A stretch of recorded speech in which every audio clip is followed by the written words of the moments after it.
ओम शांति प्रातः मूल्य। ओम शांति बाप दादा 6/9/2025 के परमात्मा मधुर महावाक। मीठे बच्चे, तुम्हें यहीं से चिंता रहे कि हम कैसे सबको सुखधाम का रास्ता बताएं। सबको पता पड़े कि यही पुरुषोत्तम बनने का संगम युग है।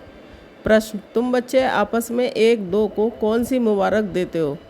मनुष्य मुबारक कब देते हैं? उत्तर, मनुष्य मुबारक तब देते हैं जब कोई जन्मता है, विजयी बनता है या शादी करता है या कोई बड़ा दिन होता है, परंतु वह कोई सच्ची मुबारक नहीं। तुम बच्चे एक दो को बाप का बनने की मुबारक देते हो। तुम कहते हो कि हम कितना खुश नसीब हैं जो सब दुखों से छूट सुखधाम में जाते हैं। तुम्हें दिल में खुशी होती है। ओम शांति। बेहद का बाप बैठ बेहद के बच्चों को समझाते हैं। अब प्रश्न उठता है, बेहद का बाप कौन है? ये तो जानते हो कि सबका बाप एक है, जिसको परमपिता परमात्मा कहा जाता है। लौकिक बाप को परमपिता नहीं कहा जाता है। परमपिता तो एक ही है, उनको सब भूल गए हैं। इसलिए परमपिता परमात्मा जो दुख हरता सुख करता है, उसे तुम बच्चे जानते हो कि बाप हमारे दुख कैसे हर सकते हैं, फिर सुख शांति में चले जाएंगे। सब तो सुख में नहीं जाएंगे, कुछ सुख में कुछ शांति में चले जाएंगे। कोई सतयुग में पाठ बजाते हैं, कोई त्रेता में, कोई द्वापर में। तुम सतयुग में रहते हो तो बाकी सब मुक्ति धाम में। उनको कहेंगे ईश्वर का घर। मुसलमान लोग जब नमाज पढ़ते हैं तो सब मिलकर खुदा ताला की बंदगी करते हैं। किस लिए? क्या बहिश्त के लिए या अल्लाह के पास जाने के लिए? अल्लाह के घर को बहिश्त नहीं कहेंगे, वहाँ तो आत्माएं शांति में रहती हैं, शरीर नहीं रहते हैं। ये जानते होंगे अल्लाह के पास शरीर से नहीं, परंतु हम आत्माएं जाएंगी। अब सिर्फ अल्लाह को याद करने से तो कोई पवित्र नहीं बन जाएंगे, अल्लाह को तो जानते ही नहीं। अब ये मनुष्यों को कैसे राय दें कि बाप सुख शांति का बरसा दे रहे हैं? विश्व में शांति कैसे होती है? विश्व में शांति कब थी? ये उन्हों को कैसे समझाएं? सर्वसेबुल बच्चे जो हैं, नंबरवार पुरुषार्थ अनुसार उन्हों को ये चिंतन रहता है कि तुम ब्रह्मा मुख वंशावली ब्राह्मणों को ही बाप ने अपना परिचय दिया है। सारी दुनिया के मनुष्य मात्र के पाठ का भी परिचय दिया है। अब हम मनुष्य मात्र को बाप और रचना का परिचय कैसे दें? बाप सबको कहते हैं अपने को आत्मा समझ, मुझे याद करो, तो खुदा के घर चले जाएंगे। गोल्डन एज अथवा बहिश्त में सब तो जाएंगे नहीं, वहाँ तो होता ही एक धर्म है, बाकी सब शांति धाम में है। इसमें कोई नाराज़ होने की बात ही नहीं है। मनुष्य शांति मांगते हैं, वह मिलती ही है। अल्लाह अथवा गॉड फादर के घर में आत्माएं सब आती हैं शांति धाम से, वहाँ फिर तब जाएंगे जब नाटक पूरा होगा। बाप आते भी हैं पतित दुनिया से सबको ले जाने के लिए। अभी तुम बच्चों की बुद्धि में है कि हम शांति धाम में जाते हैं, फिर सुख धाम में जाएंगे। ये है पुरुषोत्तम संगम युग। पुरुषोत्तम अर्थात उत्तम से उत्तम पुरुष। जब तक आत्मा पवित्र ना बने तब तक उत्तम पुरुष बन नहीं सकते। अब बाप तुमको कहते हैं मुझे याद करो और सृष्टि चक्र को जानो और साथ में दैवी गुण भी धारण करो। इस समय सभी मनुष्यों के करैक्टर बिगड़े हुए हैं। नई दुनिया में तो करैक्टर बहुत फर्स्ट क्लास होते हैं। भारतवासी ही उच्च करैक्टर वाले बनते हैं।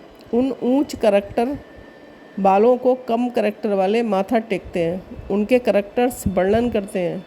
ये तुम बच्चे ही समझते हो। अब औरों को समझाएं कैसे? कौन सी सहज युक्ति रचें? ये है आत्माओं का तीसरा नेत्र खोलना। बाबा ही आत्मा में ज्ञान है। मनुष्य कहते हैं मेरे में ज्ञान है, ये देह अभिमान है, इसमें तो आत्मा अभिमानी बनना है। सन्यासी लोगों के पास शास्त्रों का ज्ञान है। बाप का ज्ञान तो जब बाप आकर देवे युक्ति से समझाना है। वो लोग कृष्ण को भगवान समझ लेते हैं, भगवान को जानते ही नहीं हैं। ऋषि मुनि आदि कहते थे कि हम नहीं जानते हैं, समझते हैं मनुष्य भगवान को नहीं हो नहीं सकता। निराकार भगवान ही रचता है, परंतु वह कैसे रचता है, उनका नाम रूप देश काल क्या है? कह देते हैं नाम रूप से न्यारा है। इतनी भी समझ नहीं है कि नाम रूप से न्यारी वस्तु हो कैसे सकती है, इम्पॉसिबल है। अगर कहते हैं पत्थर टिक्कर कच्छ मच्छ सब में है तो वह नाम रूप हो जाता है। अब क्या कब क्या कहते रहते हैं। बच्चों को दिन रात बहुत चिंतन चलना चाहिए कि मनुष्य को हम कैसे समझाएं। ये मनुष्य देवता बनने का पुरुषोत्तम संगम युग है। मनुष्य देवताओं को नमन करते हैं, मनुष्य मनुष्य को नमन नहीं करता है। मनुष्य को भगवान अथवा देवताओं को नमन करना होता है। मुसलमान लोग भी बंदगी करते हैं, अल्लाह को याद करते हैं। तुम जानते हो वो लोग अल्लाह के पास पहुंच तो नहीं सकेंगे। मुख्य बात है अल्लाह के पास कैसे पहुँचे, फिर अल्लाह कैसे नई सृष्टि रचते हैं, ये सब बातें कैसे समझाएं। इसके लिए बच्चों को विचार सागर मंथन करना पड़े। बाप को तो विचार सागर मंथन नहीं करना है। बाप विचार सागर मंथन करने की युक्ति बच्चों को सिखलाते हैं। इस समय सब आयरन एज में तमो प्रधान है।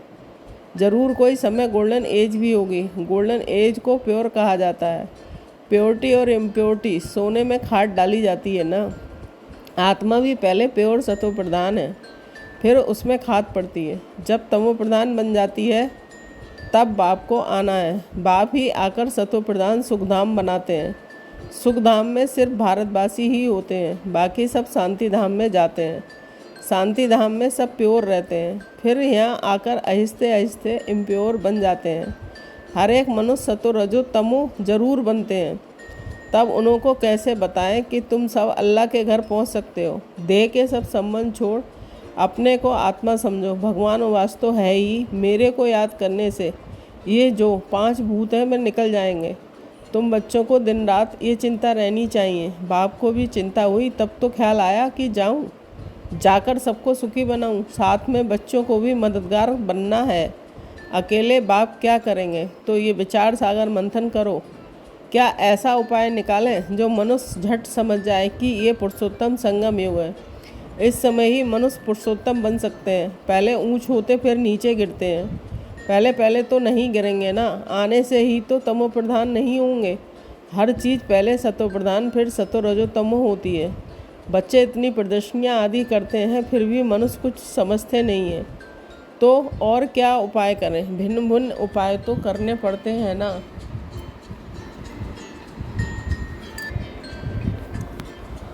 उसके लिए टाइम भी मिला हुआ है। फट से कोई संपूर्ण नहीं बन सकते। चंद्रमा थोड़ा थोड़ा करके आखिर संपूर्ण बनता है। हम भी तमो प्रधान बने हैं, फिर सतो प्रधान बनने में टाइम लगता है। वह तो है जड़, फिर ये है चेतन। तो हम कैसे समझाएं। मुसलमानों के मौलवी को समझाएं कि हम ये नमाज क्यों पढ़ते हैं, किसकी याद में पढ़ते हो।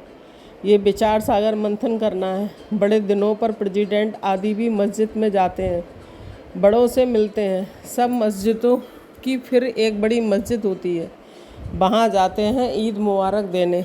अब मुबारक तो ये है, जब हम सब दुखों से छूट सुखधाम में जाएं, तब कहाँ जाए मुबारक हो। हम खुशखबरी सुनाते हैं।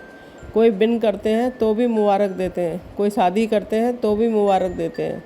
सदैव सुखी रहो। अब तुमको तो बाप ने समझाया है, हम एक दो को मुबारक कैसे दें।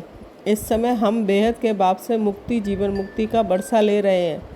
तुमको तो मुबारक मिल सकती है। बाप समझाते हैं तुमको मुबारक हो। तुम 21 जन्मों के लिए पद्मपति बन रहे हो। अब सब मनुष्य कैसे बाप से बरसा लें, सबको मुबारक दे। तुमको अभी पता पड़ा है, परंतु तुमको लोग मुबारक नहीं दे सकते। तुमको जानते ही नहीं है। मुबारक देवें तो खुद भी ज़रूर मुबारक पाने के लायक बने। तुम तो गुप्त हो ना, एक दो को मुबारक दे सकते हो। मुबारक हो, हम बेहद के बाप के बने हैं। तुम कितने खुशनसीब हो। कोई लॉटरी मिलती है या बच्चा जन्मता है तो कहते हैं मुबारक हो। बच्चे पास होते हैं तो भी मुबारक देते हैं। तुमको दिल ही दिल में खुशी होती है कि अपने को मुबारक देते हो। हमको बाप मिला है जिससे हम बरसा ले रहे हैं। बाप समझाते हैं तुम आत्माएं जो दुर्गति को पाई हुई हो, वह सब सदगति को पाती हैं। मुबारक तो एक ही सबको मिलती है। पिछाड़ी में सबको मालूम पड़ेगा। जो ऊंच से ऊंच बनेंगे उनको नीचे वाले कहेंगे मुबारक हो। आप सूर्यवंशी कुल में महाराजा महारानी बनते हो। ऊंच कुल वाले मुबारक उनको देंगे जो विजयमाला के दाने बनते हैं। जो पास होंगे उनको मुबारक मिलेगी, उनकी ही पूजा होती है। आत्मा को भी मुबारक हो जो ऊंच पद पाती है, फिर भक्ति मार्ग में उनकी ही पूजा होती है। मनुष्यों को पता नहीं है कि क्यों पूजा करते हैं, तो बच्चों को यही चिंता रहती है कि कैसे समझाएं। हम पवित्र बने हैं, दूसरों को कैसे पवित्र बनाएं। दुनिया तो बहुत बड़ी है ना, क्या किया जाए जो हर घर घर में पैगाम पहुँचे। पर्चे गिनाने से सबको तो मिलते नहीं हैं, ये तो एक एक को हाथ में पैगाम चाहिए, क्योंकि उनको बिल्कुल पता नहीं है कि बाप के पास कैसे पहुँचे। कह देते हैं सब रास्ते परमात्मा से मिलने के हैं, परंतु बाप कहते हैं ये भक्ति दान पुण्य तो जन्म जन्मांतर करते आए हो, परंतु रास्ता मिला कहाँ। कह देते हैं ये सब अनादि चलता आया है, परंतु कब से शुरू हुआ अनादि का अर्थ नहीं समझते हैं। तुम्हारे में भी नंबरवार पुरुषार्थ अनुसार समझते हैं। ज्ञान की प्रारब्ध 21 जन्म भय है, सुख फिर है दुख। तुम बच्चों को हिसाब समझाया जाता है, किसने बहुत भक्ति की है वह सभी रेजगारी बातें एक एक को तो नहीं समझा सकते। क्या करें, कोई अखबार में डाले, टाइम तो लगेगा, सबको पैगाम इतना जल्दी तो मिल ना सके। सब पुरुषार्थ करने लग पड़े तो फिर स्वर्ग में आ जाएं, ये तो हो ही नहीं सकता। अब तुम पुरुषार्थ करते हो स्वर्ग के लिए, अब हमारे जो धर्म वाले हैं उनको कैसे निकालें, कैसे पता पड़े कौन कौन ट्रांसफ़र हुए हैं। हिंदू धर्म वाले असल में देवी देवता धर्म के हैं, ये भी कोई नहीं जानते।